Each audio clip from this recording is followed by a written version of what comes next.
Well वक्त आ चुका है हमारा रिपोर्ट कार्ड सीरीज का आखिरी रिपोर्ट कार्ड देने का, और ये होने वाला है ट्रांशन ब्रांड का। ट्रांशन इस नाम के फोन, अरे नहीं आप इस नाम से नहीं, पेरेंट कंपनी है, इनके अंदर तीन ब्रांड्स हैं। एक है इन्फिनिक्स, एक है आइटल और तीसरा है टेक्नो। ये तीनों तो नाम सुने ना, इन्हीं के फोनों के बारे में आपको बताएंगे, इन्हीं कंपनी के बारे में बताएंगे कि कैसा रहा इनका 2024। क्योंकि जो लॉन्चेस होते हैं ना इनके एकदम एक के बाद एक का, एक के बाद एक के बाद एक के बाद एक के बाद चलते रहते हैं। लेकिन क्या वो सच में उनने कुछ मार्केट में मतलब भूकंप लाया कि नहीं, सबके बारे में बात करेंगे। मैं हूं संदीप और मेरे साथ हैं अजय और अभिषेक।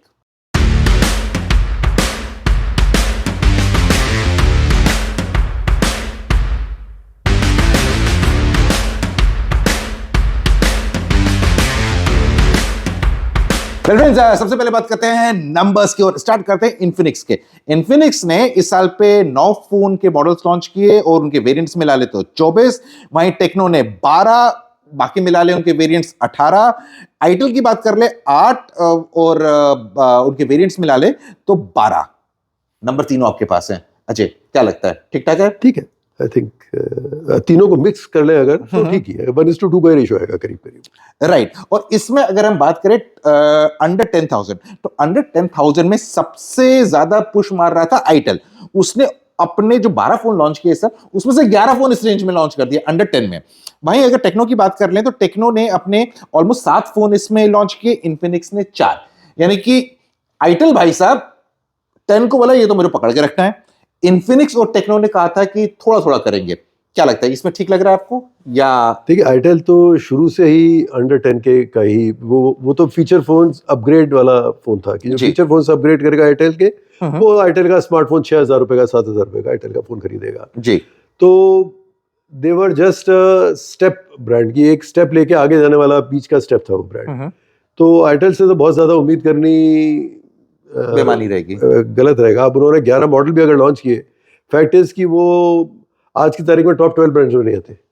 तो अगर टॉप 12 ब्रांड्स में भी नहीं आते तो मतलब क्या बेचते होंगे फिर।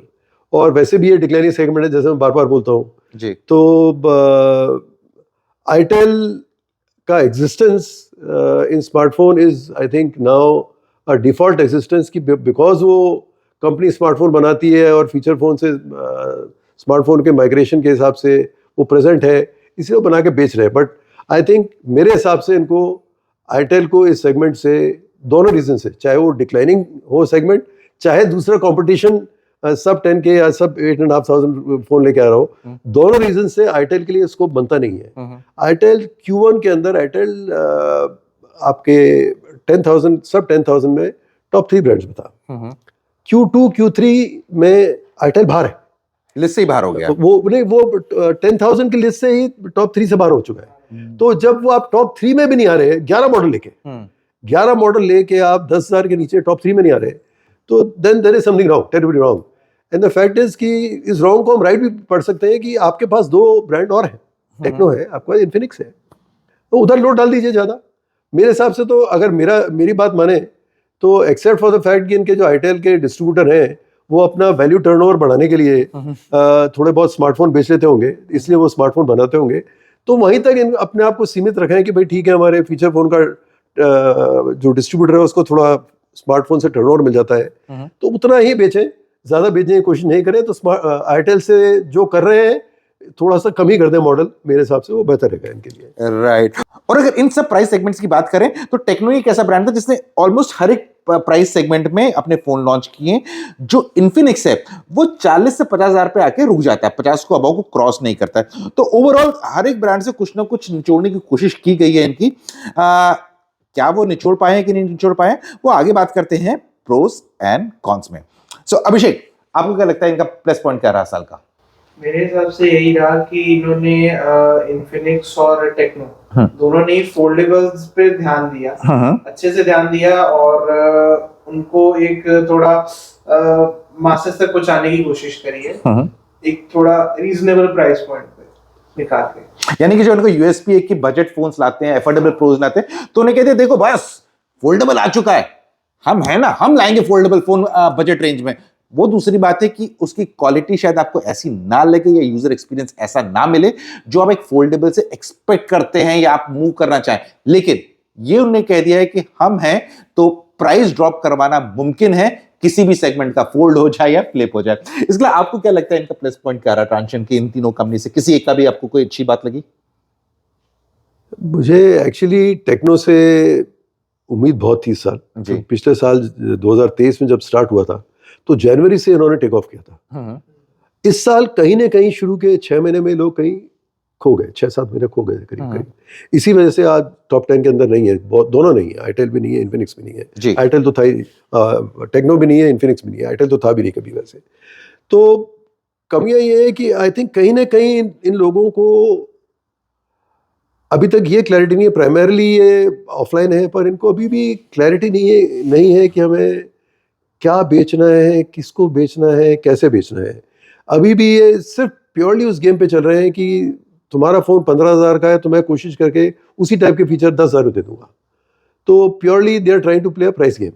बट वो प्राइस गेम अकेले से आज की तारीख में जब एस्पिरेशनल कस्टमर है, जब ब्रांड वैल्यू बिल्डअप नहीं हो रही है, इनकी ब्रांड ये कहीं ना कहीं ब्रांड वैल्यू पे बहुत मिस आउट कर गए, बिकॉज ये अपने आप को बिल्कुल पोजीशन कर दिए as a lower priced brand. तो इनके लिए जो ऊपर के सेगमेंट में फ़ोन लॉन्च कर रहे हैं, आप निकालेंगे इनकी टर्नओवर्स और इनके वॉल्यूम्स बहुत कम होंगे वॉल्यूम्स इनके। तो इनको सबसे पहला काम जो मैं शुरू में ऐसे ब्रांड्स को बोलता हूँ कि आप अपना एक स्टेप एट अ टाइम लीजिए। आप अगर 0 to 10 के अंदर स्ट्रांग थे, अगर टेक्नो 0 to 10 में स्ट्रांग था तो पहले 10 to 20 में पकड़े, फिर 20 to 30 में पकड़े। उसके बाद में जब 30 पकड़ में आ जाए उसके बाद 30 to 50 में एंट्री करने की कोशिश करें। आई थिंक हर आदमी कोशिश क्या कर रहा है कि मैं हर प्राइस सेगमेंट में प्रेजेंट हो जाऊं, और मुझे because I am present and because मेरी प्राइस दूसरों से थोड़ी कम है तो मुझे कुछ ना कुछ वॉल्यूम तो मिल ही जाएगा। और इतने सारे जब मेरे पास मॉडल होंगे तो वो थोड़ा थोड़ा मिलके बहुत हो जाएगा। एक्चुअली ऐसा होता नहीं है, राइट। ऐसा उल्टा हो जाता है। ऐसे में क्या होता है, कस्टमर कंफ्यूजन होता है, चैनल कंफ्यूजन होता है। तो आई थिंक मेरा तो ये मानना है कि ये दे आर एक ब्रांड को एक ही चीज से फोकस करने पे लगा दो ताकि वो उसमें स्ट्रांग हो जाए और दूसरा ब्रांड दूसरी चीज से फोकस वो थोड़ा बहुत था, because Infinix initially was purely online, पर अब तो वो टेक्नो प्योरली ऑफलाइन था। अब इन्फिनिक्स भी ऑफलाइन या मेनलाइन में आ चुका है। एग्जैक्टली। बट और टेक्नो भी शायद ऑनलाइन में एंट्री करने की कोशिश करता है। तो वो हो चुका है, बट अवेलेबिलिटी नहीं है। अब मेनलाइन वाले कंप्लेन करते हैं इन्फिनिक्स का माल नहीं मिलता। राइट। और यहाँ पर देखा जाए तो इन्हें एक अच्छी पॉइंट भी था, जैसे इस बार आईटेल ने एक चीपेस्ट 5G फोन भी लॉन्च किया था। इनका यूएसपी था सबसे चीपेस्ट फोन इंडिया का, उन्होंने लॉन्च किया था।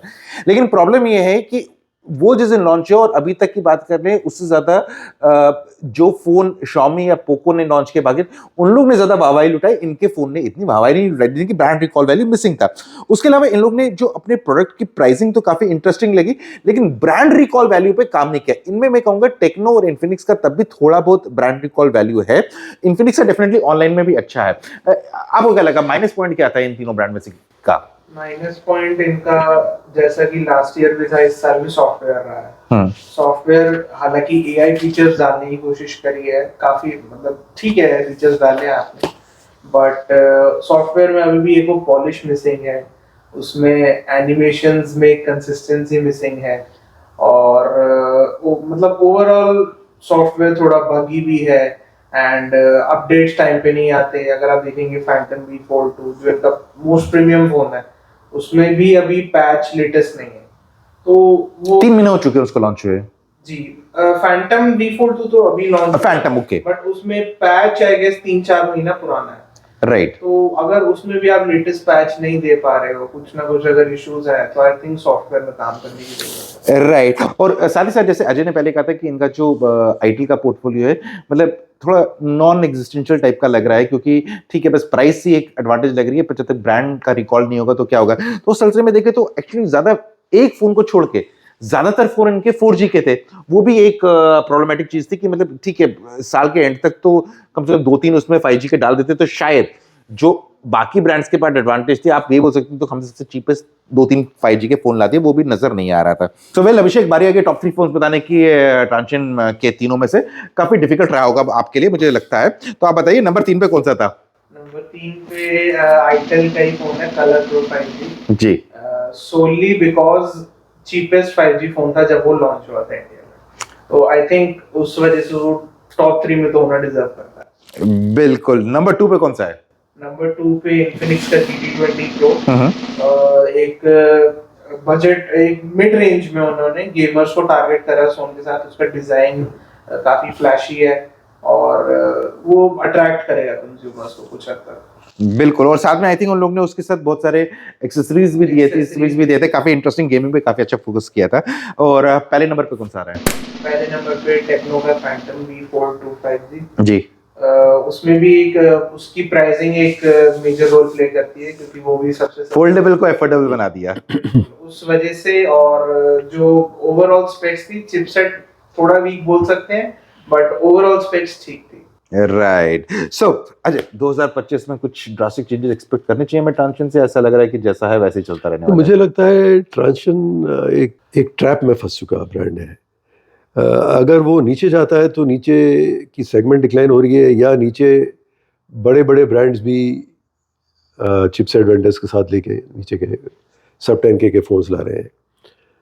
ऊपर जाने लायक उसकी ब्रांड वैल्यू अभी नहीं बनी है। अगर वो बीच में खेलना चाहता है 10 से 20 हज़ार में, तो 10 से 20 हज़ार के अंदर तो वीवो भी बैठा है, ओप्पो भी बैठा है, सारे ब्रांड, जितने ब्रांड है, मोटो भी बैठा है जी। अगर आप इंडिया के टॉप 10 ब्रांड लेंगे तो इवन वन प्लस भी बैठा है जी। तो सारे ब्रांड उस सेगमेंट बैठे हुए हैं। तो उस सेगमेंट के अंदर वो क्या ऐसा डिफरेंशियल लेके आएंगे कि लोग उन ब्रांड्स को छोड़ के इनके ब्रांड को लेंगे। दैट मीन्स कि इनको अगर एग्जिस्ट करना है तो इनको कुछ अलग करना पड़ेगा टोटली। इनको एक तो अपनी ब्रांड वैल्यू पे काम करना पड़ेगा, एक इनको अपने प्रोडक्ट में कुछ ऐसा करना पड़ेगा कि जो किसी और ने नहीं किया, जो इंडस्ट्री फर्स्ट जिसको बोलते हैं, कि not only about price disruption but has to be something product के ऊपर की कुछ चीज़ ऐसी करें कि लोगों को लगे कि हाँ ये चीज़ इसमें मिल रही है जो दूसरों में नहीं है। मजा आ गया देख के। हाँ। तो आप पहले बोले थे वाओ, तो वो एक वो वाओ फैक्टर चाहिए, वरना ये मेरे हिसाब से ब्रांड कंटिन्यू करेगा इसी लेवल के ऊपर। और मुझे डर ये है कि ये तो स्लिप कर रहा है एक्चुअली, 10 के बाहर हो के 10 से बाहर हो चुका है। मुझे डर ये है कि और खैर आप ज़्यादा स्लिप करने की चांस कम है क्योंकि ब्रांड बचे नहीं है ज़्यादा। तो मतलब ये ब्रांड ग्रो नहीं कर पाएगा, वरना ये ब्रांड इसी के आसपास 1-2% आगे पीछे चलता रहेगा। तो they have to really do something about creating अपने ब्रांड वैल्यू को, क्रिएटिंग प्रोडक्ट वैल्यू को। कहीं ना कहीं इनको कुछ करना पड़ेगा कि कुछ हलचल मार्केट में हो, क्रांति हो कुछ। राइट। बेसिकली हमें मुझे ये लगता है कि अभी तक ये लोग वो रास्ते पे चल रहे थे जो बाकी लोगों ने बनाया। चाहे डिवाइस की बात कर लीजिए, ये फीचर है तो ये फीचर हम भी अपने फोन में ला देंगे और थोड़ा प्राइस कम कर देंगे, लेकिन जरूरत है इनको अपना नया रास्ता खुद बनाने की। और वो एक ऐसा रास्ता जिससे इनका आइडेंटिफिकेशन हो, यानी कि इनके ब्रांड को पता लगे कि ये ब्रांड इन्फिनिक्स है, ये आईटेल है, ये टेक्नो है। उस पर इनको काम करने की जरूरत है, क्योंकि फोन तो सभी लॉन्च कर देते हैं, लेकिन क्या ये ब्रांड रिकॉल वैल्यू बना पाएंगे? अगर ब्रांड रिकॉल वैल्यू बना पाएंगे तो कहीं ना कहीं कंज्यूमर के दिल में जगह बना पाएंगे। क्या ट्रांजिशन मीडिया 2025 में ये करेगा वो तो समय ही बताएगा। लेकिन फिलहाल के लिए इतना ही था हमारी रिपोर्ट कार्ड सीरीज में। उम्मीद है आपको हमारी रिपोर्ट कार्ड सीरीज अच्छी लगी होगी। अगर अच्छी लगी तो कमेंट सेक्शन में जरूर बताइएगा।